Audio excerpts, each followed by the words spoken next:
Good evening, friends. Welcome to the trader.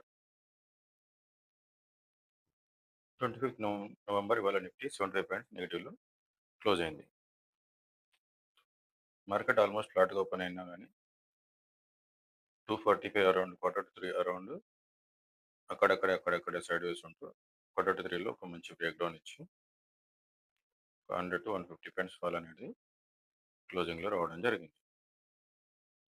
దాదాపు నిన్న ఇలా క్లోజింగ్లో ఫాల్ వచ్చిందో ఇవాళ కూడా ఇంకొక 5-10 నిమిషాల ముందు నుంచి సేమ్ అదే రకమైన ఫాల్ అనేది మార్కెట్లో రావడం జరిగింది.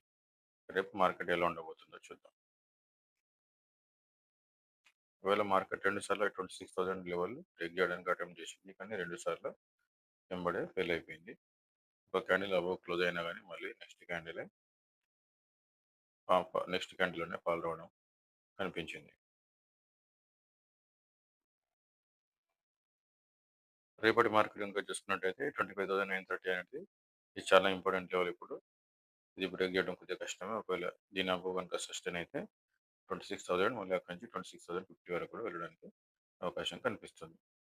కింది సైడ్ కనుక చూసుకున్నట్టయితే 25,850 లెవెల్ అనేది చాలా పెద్ద సపోర్ట్. ఇది కనుక బ్రేక్ చేస్తే 25,750 అక్కడి నుంచి 25,700 వరకు కూడా పాల్గొనడానికి అవకాశం కనిపిస్తుంది.